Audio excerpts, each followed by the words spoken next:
وہ لوگ جو اپنے رب سے ڈرتے ہیں پر بن دیکھے ہی ڈرتے ہیں۔ ان الذین یخشون ربہم بالغیب لہم مغفرۃ واجر کبیر، قربان جائیں۔ فرمایا بے شک وہ لوگ جو اپنے رب سے بغیر دیکھے ڈرتے ہیں، اللہ تعالیٰ نے ان کے لیے بخشش بھی رکھی ہے اور بہت بڑا اجر تیار کیا ہوا ہے بغیر دیکھے۔ یہ جب بندے کو چیز نصیب ہوتی ہے نا کہ وہ اللہ تعالیٰ سے ڈرتا ہے، پھر وہ بندہ دانا ہو جاتا ہے، پھر وہ بندہ معاملہ فہم ہو جاتا ہے، وہ بندہ سمجھدار ہو جاتا ہے۔ قرآن مجید نے کہا یا ایھا الذین آمنوا ان تتقوا اللہ یجعل لکم فرقان۔ میرا دل کرتا ہے کہ امت مسلمہ اس آیت کو یاد کر لے۔ رب فرماتے ہیں اے ایمان والو، اگر تم اللہ سے ڈرو گے نا تو اللہ تعالیٰ تمہیں حق اور باطل میں تمیز کرنے کی قوت عطا فرما دے گا۔ تم اپنے دل میں رب کو جواب دینے کا تصور پیدا کرو، اللہ تمہارے فیصلے درست کرا دے گا۔ اور میرے نبی پاک صلی اللہ تعالی علیہ وسلم نے فرمایا یہ جو اللہ کا خوف ہے نا، یہ حکمت کی بنیاد ہے، یہ دانائی کی بنیاد اللہ کا خوف ہے، یہ بنیاد ہے، اس کی وجہ سے لوگ دانا ہوتے ہیں۔ اگر وہ رب کریم سے ڈرنے لگے تو اللہ انہیں بصیرت کی روشنی دے گا۔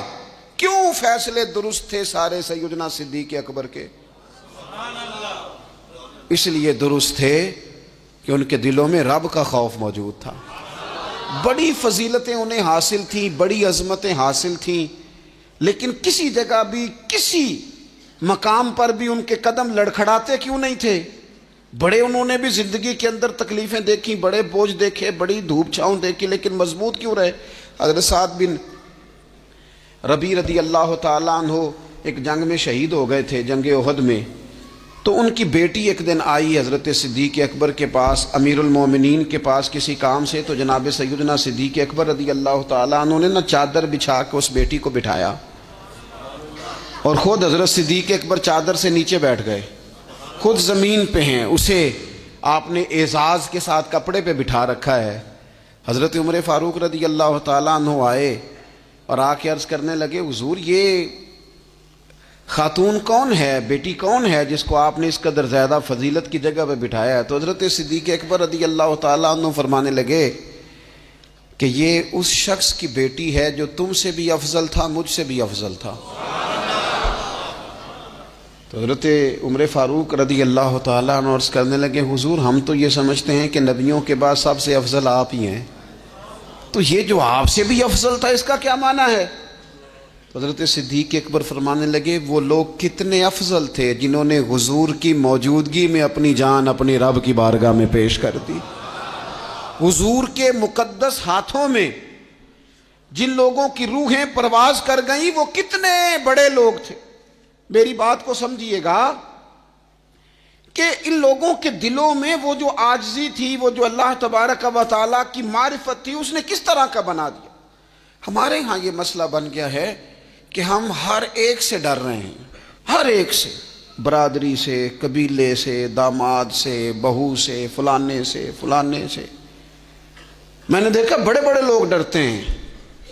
آپ اگر ناراض نہ ہوں تو بعض والدین ہیں جو اولاد سے ڈرتے ہیں۔ ہاں میں نے کچھ ایسے دنیا دار پیر دیکھے ہیں جو مریدوں سے ڈرتے ہیں، میں نے ایسے لیڈر دیکھے ہیں جو اپنی عوام سے ڈرتے ہیں۔ کیوں؟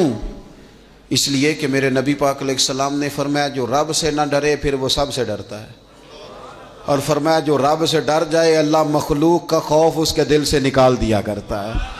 یہ رب سے نہیں ڈرا تو یہ سب سے ڈرا ہے، اگر رب سے ڈرتا تو کسی سے نہ ڈرتا۔ اور حضور فرماتے ہیں دو خوف اللہ جمع نہیں کرے گا۔ تم اگر بے خوف زندگی گزارنا چاہتے ہو نا دنیا میں تو ایک خوف پیدا کر لو، وہ رب کا خوف ہے، بے خوف ہو جاؤ گے۔ اور اگر تم یہ خوف پیدا نہیں کرتے پھر تو سائے سے ڈرو گے، پھر سانپ سے نہیں رسیوں سے ڈرو گے، پھر تو جگہ جگہ تمہیں کمزور کر دیا جائے گا، پھر تو لوگ ہر وقت تمہیں بھگائیں گے، ڈرائیں گے۔ ایک خوف پیدا کر لو اللہ کا، پھر دوسرا کوئی خوف قریب نہیں آئے گا۔ اور ایک معنی میں اور کہا اللہ دو خوف جمع نہیں کرے گا۔ حضور فرماتے ہیں تو دنیا میں رب سے ڈر جانا، رب تجھے آخرت میں نہیں ڈرائے گا۔ وہ جو اللہ کے ولیوں کے بارے میں کہا لا خوف علیہم ولا ہم یحزنون، کیا معنی ہے؟ دنیا میں انہیں صرف اللہ کا خوف تھا، باقی کسی کا خوف نہیں تھا۔ حضور فرماتے ہیں تو دنیا میں رب سے ڈر جا، قیامت میں تجھے نہیں ڈرائے گا، اور اگر تو دنیا میں نہیں نہ ڈرے گا پھر تو قیامت میں ڈرایا جائے گا۔ اللہ تبارک و تعالیٰ کی خوف، یہ جو روزہ ہے نا، یہ اس معرفت کو بڑا پکا کرتا ہے۔ گھر میں کوئی بندہ موجود نہیں، باورچی خانے میں بہترین کھانا مرضی کا پڑا ہے، فریزر پھلوں سے بھرا ہوا ہے، ہر چیز موجود ہے، اور بھوک بھی پوری شدت کی ہے، پیاس بھی پوری لگی ہے، اور چل نہ تو کھا لینا، اور تیرے جائز پیسوں کا ہے، کھا لے۔ کیوں نہیں کھاتا؟ اس لیے نہیں کھاتا کہ میرا رب مجھے دیکھ رہا ہے۔ اللہ کرے روزے دارو یہ پریکٹس ہو جائے کہ جب تو اپنا جائز مال اس لیے نہیں کھاتا کہ رب نے روکا ہے اور وہ دیکھ رہا ہے نہیں کھانا، پھر تو کسی کا ناجائز مال کیسے کھا سکتا ہے؟ رب نے تجھے روکا بھی ہے اور رب تجھے دیکھ بھی رہا ہے، پھر تو غیر کا کیسے کھا سکتا ہے جب تو اپنا جائز نہیں کھاتا کہ اللہ دیکھ رہا ہے؟ تو دوسروں کا ناجائز اور حرام کیسے کھائے گا حالانکہ اللہ دیکھ رہا ہے؟ اگر یہ تصور دل میں پیدا ہو جائے، یہ ذوق اگر کسی بندے کو نصیب ہو جائے، تو پھر پتہ کیا ہوتا ہے؟ پھر بندہ عالم ہو جاتا ہے۔ میرے عزیز، یہ 5 سوال نبی پاک علیہ السلام فرماتے ہیں۔ ایک بندہ تھا جو بڑا ڈرتا تھا رب کی بارگاہ میں کھڑا ہونے سے، اتنا ڈرتا تھا کہ خوف طاری ہو گیا، اس پر خشیت پیدا ہو گئی۔ اس نے اپنے بچوں سے کہا جب میں مر جاؤں نا، یہ صحیح حدیث میں موجود ہے، جب میں مر جاؤں نا تو مجھے جلا دینا، اور پھر اگر میرے وجود کا کچھ حصہ بچ جائے تو اسے پیس دینا، پھر اسے ہوا میں اڑا دینا، مجھے ختم کر دینا۔ میں اپنے رب کی بارگاہ میں کھڑا ہو کے سوالوں کا جواب نہیں دے سکتا۔ پتا تے سارا ہے نا سردار نو کیتیاں دا، من نانم کے من دانب، جو اعمال کیے ہیں اس کی خبر تو ہے نا، باقیوں کو شک ہے کہ اس میں گناہ کیا ہوگا، پر ہمیں اپنا تو پاک ہے نا، پتا تو سارا ہے نا۔ کہا میں نہیں کھڑا ہو سکتا اس کے حضور، مجھے جلا دینا، میری راکھ بھی بہا دینا، اڑا دینا ہواؤں میں۔ نبی پاک علیہ الصلوۃ والسلام فرماتے بندہ تھا سچا، یہ کام اس نے کیا اللہ سے ڈر کے۔ کریم محبوب علیہ السلام فرمانے لگے اللہ تعالیٰ نا قیامت کے دن ذرات کو حکم دے گا کہ اس کے وجود کے ذرے جمع کرو، اس کا وجود جمع کیا جائے گا۔ جس رب نے پہلے بنایا ہے وہ دوبارہ بنانے پر بھی قادر ہے۔ اس کے ذرات کو جمع کر کے گوشت پوشت دے کے وجود دے کے کھڑا کر کے اللہ پوچھے گا بتا یہ کام کرنے کا تجھے کس نے کہا؟ عرض کرے گا مالک میں ڈر گیا تھا نا، تیری بارگاہ میں کھڑا ہوں سوالوں کے جواب دوں، یہ کام مشکل تھا میں ڈر گیا۔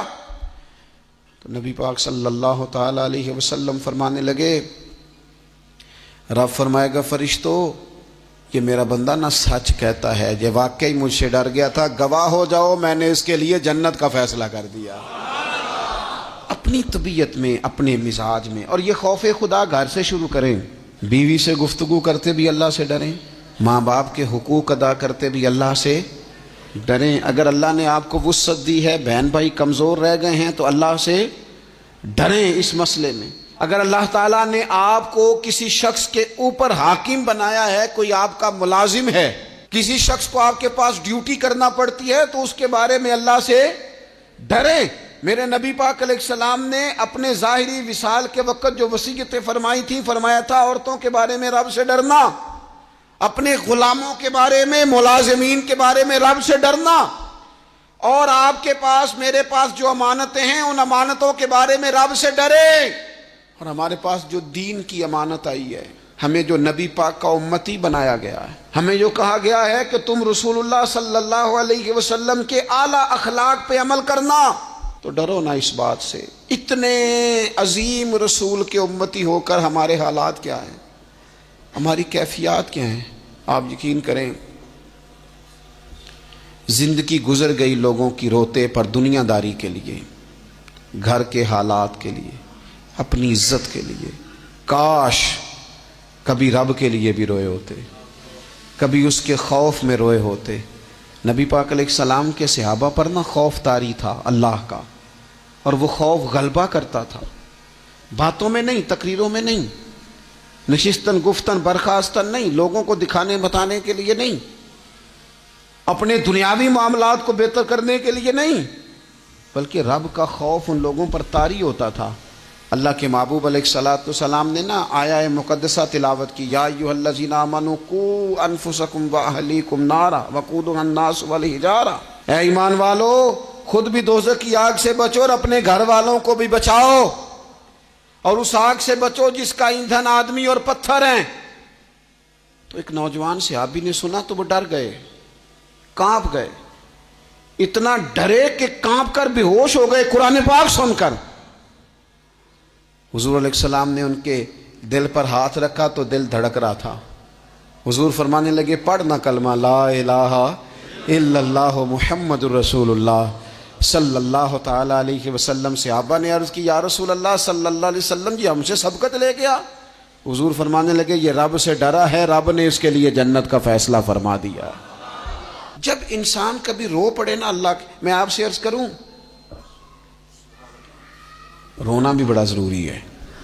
قرآن کہتا ہے فَلْيَضْحَكُوا قَلِيلًا وَلْيَبْكُوا كَثِيرًا، زیادہ رویا کرو، تھوڑا ہنسا کرو۔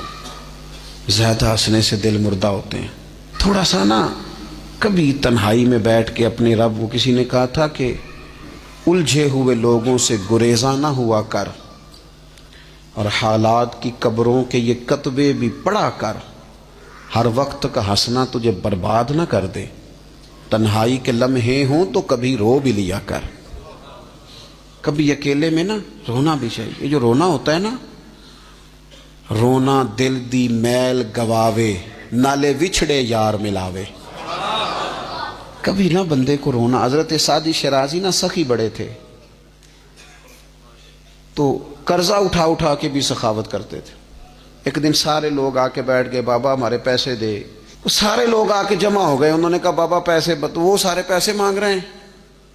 تو حضرت سعدی شیرازی کہہ رہے ہیں، یار انہیں کھلایا کچھ نہیں، کبھی ان کو کچھ کھانے مہمان آئے نا۔ ایک نوجوان چھوٹا سا لڑکا وہ کچھ بیچ رہا تھا، بیچتا بیچتا آ گیا حضرت سعدی کے پاس آ کے، اس نے کہا بندے زیادہ جمع ہوں تو لوگ وہاں سٹال نہیں لگا لیتے، چلو دکان۔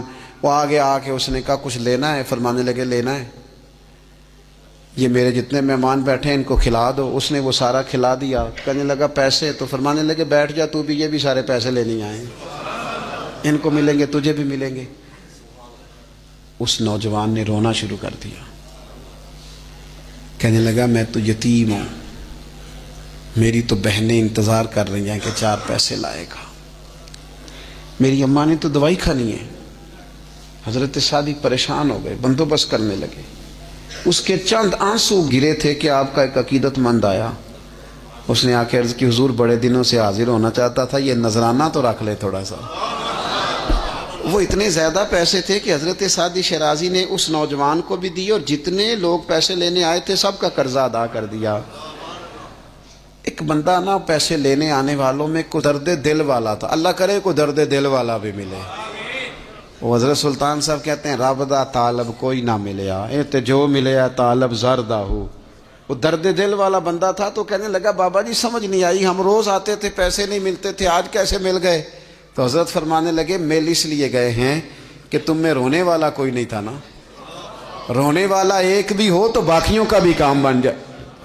ایک ہو نا جس کی آنکھوں میں آنسو ہوں، کوئی یار کے لیے روئے، کوئی محبوب کے لیے روئے، کوئی حضور کے مدینے کے لیے روئے، کوئی بیت اللہ کی حاضری کے لیے روئے، کوئی اس لیے روئے کہ رب راضی ہو جائے، کوئی اس لیے روئے کہ وہ کرم نوازی کر دے، کوئی اس لیے روئے کہ وہ مجھ سے حساب نہ مانگ لے۔ اگر طبیعت میں یہ بات، نبی پاک صلی اللہ تعالی علیہ وآلہ وسلم تقریر فرما رہے تھے، حضور گفتگو کر رہے تھے، محفل میں بیٹھے ہوئے صحابہ میں سے ایک بندہ رو پڑا۔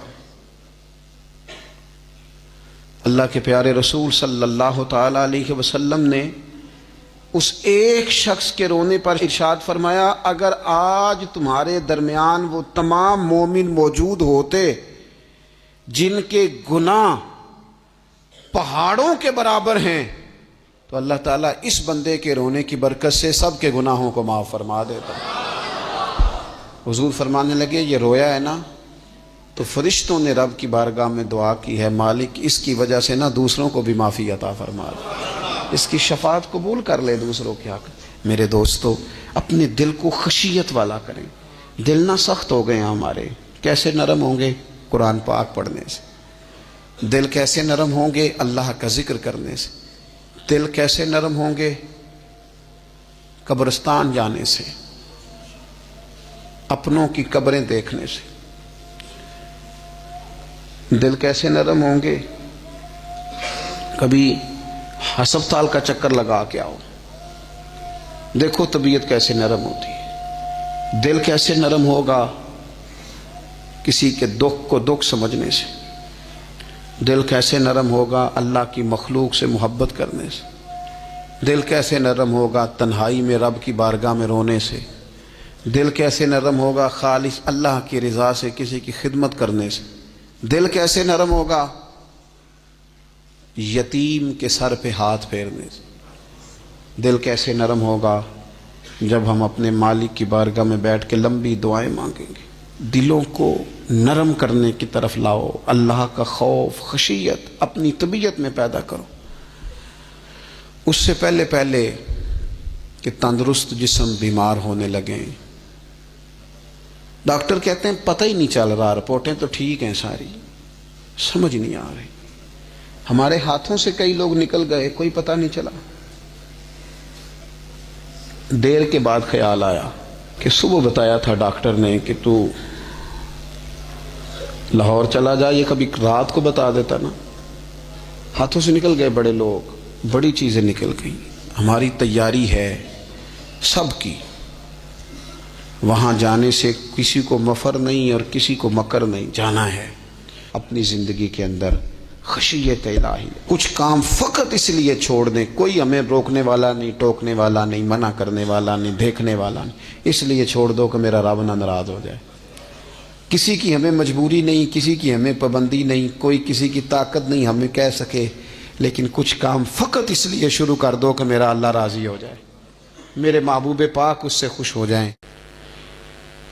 میرے عزیزو، یہ جو کیمرہ ہے، لوگوں کا کہنا ہے کہ اس کی وجہ سے ہزارہا جرائم سے لوگ بچ گئے، ہزارہا جگہ پہ چوری سے، قتل و غارت سے، ڈاکہ زنی سے لوگ محفوظ ہوئے۔ لیکن میرا یہ کہنا ہے کہ کیمرے عارضی حل ہیں، پھر تو جرم کرنے والا اس جگہ کو ڈھونڈنا شروع کرتا ہے جہاں کیمرہ موجود نہ ہو۔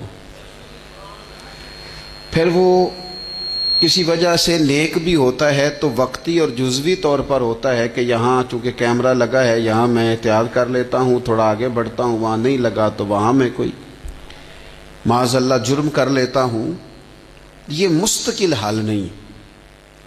کچھ لوگ یہ کہتے ہیں کہ مستقل حل قانون کی پابندی ہے، تو میں کہا کرتا ہوں کہ انسانوں کا بنائے ہوئے جو قوانین ہیں وہ قانون ہی مستقل نہیں، کیونکہ بنانے والے ناقص تھے تو ان قوانین میں بڑی کمزوریاں ہیں۔ پھر جو قانون نافذ کرنے والے لوگ ہیں، نفاذ قانون کرنے والے، ان میں بڑی کمزوریاں ہیں، قانون نافذ نہیں ہوتا۔ تو آخر کیا چیز ہے جس کو بنیاد بنایا جائے تو انسان کلیتاً گناہوں سے بچے، خطا سے بچے، ظلم سے بچے، کسی کے مال پر ہاتھ ڈالنے سے بچے، کسی کی عزت پر ہاتھ ڈالنے سے بچے، کسی کے بارے میں برا کہنے سے بچے۔ ہاں ایک چیز ہے جس کی وجہ سے انسان کسی کا مال، عزت تو کیا، کسی کے بارے میں برا سوچنے سے بھی بچتا ہے، اور وہ چیز کیا ہے؟ وہ ہے اپنے رب کریم کا خوف۔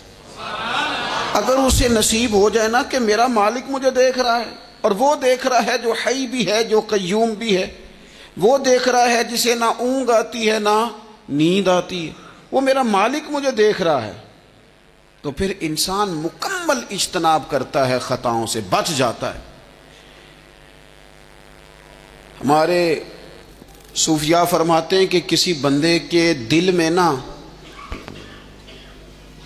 وہ کہتے ہیں نا لوگ کہ بریک ٹھیک کر لو تو پھر گاڑی روڈ پہ چڑھا لو، پھر خیر ہے، جہاں بھی موقع آئے گا اس کی بریک لگے گی۔ پھر لوگوں نے ایک اور آسانی کی ہے، میں نے دیکھا ہے، کچھ ایسی گاڑیاں آئی ہیں جن کی بریک نہیں لگانی پڑتی، انہوں نے ایسا اس میں سسٹم فٹ کر دیا ہے کہ گاڑی کے سامنے کوئی چیز آتی ہے تو اس کی بریک خود بخود لگ جاتی ہے۔ وہ کہتے ہیں بغیر بریک کے گاڑی روڈ پر چڑھانی نہیں، بریکیں ٹھیک کرو پھر چڑھا لو۔ صوفیاء فرماتے ہیں کہ تم اگر چاہتے ہو نا کہ انسان جرم نہ کرے، خطا نہ کرے، لوگوں کو تنگ نہ کرے، تو اسے سوسائٹی کے اندر بھیجنے سے پہلے اس کے دل میں اللہ کا خوف پیدا کر دو۔ اگر اس کے دل میں تم خدا کا خوف پیدا کر دو گے، پھر تم اسے جہاں بھی چھوڑ دو گے وہ کوئی نقصان نہیں کرے گا۔ لیکن اگر خوف خدا نہیں نہ ہوگا، اگر اللہ کا ڈر نہیں ہوگا، پھر وہ لوگ دیکھتے ہیں کہ لوگوں کو کیسے مطمئن کیا جائے، لوگوں کی آنکھوں میں دھول کیسے جھونکی جائے، وقتی طور پر ایسے پروگرام بنا لیے جائیں جن سے لوگ مطمئن ہو جائیں، تھوڑا سا لوگوں کو موٹیویٹ کر دیا، کوئی تھوڑا سا بتا دیا، کوئی تھوڑا ریلیف دے دیا، کچھ تھوڑی سی ایسی کہانی بنا دی جس سے ووٹر سپورٹر مطمئن ہو جائیں۔ لیکن فی نفس سے ہی بندہ نیک کب ہوتا ہے؟ میرا رب فرماتا ہے ان الذین یخشون ربہم بالغیب۔ حضور علیہ الصلوۃ والسلام نے ارشاد فرمایا اگر تم اللہ تعالیٰ سے اس طرح ڈرو نا جس طرح ڈرنے کا حق ہے، تو تم ایسا علم جان لو گو کہ جہالت ہی ساری ختم ہو جائے گی۔ خوف خدا اگر پیدا ہو گیا تو اللہ تعالیٰ تمہیں علم بھی عطا کر دے گا، تمہیں معرفت کا نور ملے گا۔ یہ ہے وہ علم لدنی جو انسان کو پھر اللہ کی عطا سے مل جاتا ہے۔ فرمایا اگر اللہ سے ڈرو گے تو رب ایسا علم تمہیں دے گا کہ جہالت ختم ہو جائے گی۔ اور نبی اکرم صلی اللہ تعالی علیہ وسلم نے فرمایا اگر تم اپنے رب کو کما حقہ پہچان کر دعا مانگو گے نا تو تمہاری دعاؤں سے پہاڑ بھی ہل جایا کریں گے۔ لیکن یہ دو چیزیں پیدا کرو، ایک تو اللہ کا خوف تمہارے دل میں آئے اور دوسرا معرفت الہی کا شوق پیدا ہو۔ اگر طبیعت کے اندر یہ چیزیں پیدا ہو جائیں، خوف خدا نصیب ہو جائے اور صحیح معنوں میں نصیب ہو۔ آج کل بڑا لوگ کہتے ہیں اللہ سے ڈر، پر دوسروں کو جب مال خرید رہے ہوتے ہیں پھر کہتے ہیں اللہ کا خوف کر، اور جب بیچ رہے ہوتے ہیں تو، جب کسی کو پیغام دین دے رہے ہوتے ہیں تو کہتے ہیں اللہ کا خوف کر، اور جب تیرے تک بات پہنچتی ہے تو پھر معاملہ ختم ہو گیا۔ میں ذمہ داری سے کہتا ہوں یہ جو کچھ ہمارے ہاں ہوتا ہے نا، عوام سے ڈر کے، عالمی میڈیا سے ڈر کے، قوم سے ڈر کے، اس سے آدھے کام بھی اگر رب سے ڈر کے کریں تو قوم کا بھی بھلا ہو جائے گا، لوگوں کا بھی نفع ہو جائے گا۔ اگر آدھا کام بھی ڈر کے کیا جائے، کچھ تھوڑا سا اپنے دل میں خشیت، اللہ کا خوف، جن لوگوں کا یہ تصور بن گیا تھا نا کہ رب کے سامنے کھڑے ہونا ہے، منہ دکھانا ہے مالک کو، جن کا یہ تصور بن گیا تھا بچ گئے تھے۔ ہم دنیا میں جینے کے لیے سارا کچھ کرتے ہیں، رب رسول کو منہ دکھانے کے لیے نہیں کرتے۔ جن کا یہ تصور بن جاتا ہے نا تو رب کہتا ہے وَلِمَنْ خَافَ مَقَامَ رَبِّهِ جَنَّتَانِ، فرمایا جو میرے سامنے کھڑے ہونے سے ڈرے گا میں اسے 2 جنتیں عطا کروں گا۔ وہ سنور جائے، اس کے لیے 2 جنتیں ہو جائیں گی۔ نبی پاک علیہ السلام نے فرمایا تیری آنکھ سے اگر اتنا آنسو نکل گیا نا اللہ کے خوف سے، جتنا مکھی اور مچھر کا پر ہوتا ہے، بڑا روتے ہیں لوگ، میں نے روتے دیکھے ہیں، دولت کے لیے، دنیا کے لیے، دوستوں کی بے وفائی پر، اپنے بچوں کی نافرمانی پر، پیسے نہیں ہیں تو رو پڑے، فلانے نے مجھے تنگ کیا تو رو پڑے۔ لوگوں کے لیے روتے ہیں، انسانوں کے لیے روتے ہیں، رب کے لیے رو کے دیکھ کتنا رونا ہے۔ حضور فرمانے لگے جتنا مکھی اور مچھر کا پر ہوتا ہے نا، اگر اتنے آنسو رب کے خوف سے تیری آنکھ سے نکل گئے تو حضور فرماتے ہیں جس طرح بھینس کے تھنوں سے نکلا ہوا دودھ دوبارہ تھنوں میں نہیں نہ جاتا، اگر کوئی اتنا بھی رو پڑا جتنا مکھی اور مچھر کا پر ہوتا ہے تو اس بندے کو اللہ دوزخ میں داخل نہیں کرے گا۔ شرط کیا ہے؟ اللہ کے خوف سے، رب کے خالصتاً اللہ کے خوف سے۔ اور تھا لوگوں کو اللہ کا خوف، رب کے سامنے کھڑا ہونا ہے تو ڈرتے تھے۔ حضرت عمر کا جب آخری وقت آیا تھا تو اپنے بیٹے سے کہا تھا مجھے اٹھا کے زمین پہ رکھ دو،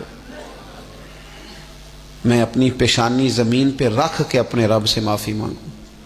حضرت عثمان غنی جیسے لوگ جب قبر کو دیکھ لیتے تھے تو پھر تڑپ کے ان کی ساری داڑھی آنسوؤں سے بھر جاتی تھی۔ حضرت مولا علی شیر خدا رضی اللہ تعالیٰ عنہ نماز کی نیت باندھنے لگتے تو وجود کانپتا، راشہ طاری ہو جاتا۔ علی آپ تو شیر ہیں میدانوں کے، ہزاروں لاکھوں تلواروں کے بیچ کبھی نہیں لڑکھڑائے، لیکن یہاں رب کی بارگاہ میں آتے کانپ کیوں گئے؟ تو فرمانے لگے تمہیں پتہ نہیں کس کی بارگاہ میں حاضر ہونے لگا ہوں؟ اس سے ڈر آتا ہے، مالک کے حضور آ گیا ہوں، ڈر آتا، ڈرتے تھے۔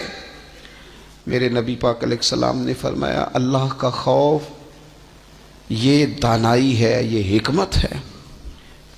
اور صحیح بخاری میں لفظ ہیں، نبی پاک صلی اللہ تعالیٰ علیہ وسلم نے فرمایا ایک شخص تھا، بخاری مسلم میں موجود ہے، ایک بندہ تھا، اسے نا بڑا ڈر آتا تھا کہ رب جب سوال پوچھے گا تو میں نے کیا جواب دینے ہیں۔ اور ہمیں ہمارے نبی پاک علیہ السلام نے فرمایا بھی ہے، حضور نے فرمایا رب تم سے نا 5 سوال پوچھے گا قیامت کے دن اپنے سامنے کھڑا کر کے۔ ساری تیاری لائق بچے بھی جب کر لیتے ہیں نا پیپر دینے کی، ذہین بچے ساری تیاری کر کے نا تو کمرہ امتحان میں جاتے ہوئے پھر بھی ڈرتے ہیں اور کہتے ہیں حضرت صاحب دعا کرنا میرا پیپر ہے۔ بچہ لائق بھی ہے، محنتی بھی ہے، تیاری بھی، لیکن ڈر آتا ہے۔ ڈر آتا تھا جب پیپر سٹارٹ ہوتے تھے نا تو کئی قسم کی ایکٹیویٹیز چھوڑ دی جاتی تھی، کھیل چھوڑ دیے جاتے تھے۔ میں نے دیکھا ہے بچے نمازیں شروع کر دیتے تھے، ڈر آتا ہے کہیں پیپر میں کمی نہ کوئی رہ جائے۔ دنیا کے پیپر کے بارے میں یہ معاملہ ہے، اور جب صبح قیامت سوال جواب کیے جائے، حضور فرماتے ہیں 5 سوال رب پوچھے گا تم سے قیامت میں۔ سب سے پہلی بات، میں نے تمہیں عمر دی تھی کہاں گزاری تم نے؟ ضائع کر دیا ٹائم سارا، ادھر ادھر بھاگتے آتے جاتے مال کماتے۔ اور پھر عمر میں ایک بہترین حصہ جوانی ہے، حضور فرماتے ایک سوال یہ ہوگا، دوسرا جوانی کہاں گزاری؟ اور تیسرا سوال پوچھا جائے گا بتاؤ مال کہاں سے کمایا، ذرائع کیا تھے، جائز طریقہ اختیار کیا کہ ناجائز؟ اور چوتھا سوال یہ ہوگا یہ بتاؤ تم نے خرچ کہاں کیا، اللہ نے اپنے فضل سے دیے تھے پیسے، تم نے ناجائز جگہ پہ تو نہیں لگا دیے؟ اور 5واں سوال یہ ہوگا کہ جو تمہیں پتہ تھا، جو تم جانتے تھے، جس کا تمہیں علم تھا، جس کا تمہیں شعور تھا، بتاؤ تم نے اپنے علم پر عمل کتنا کیا؟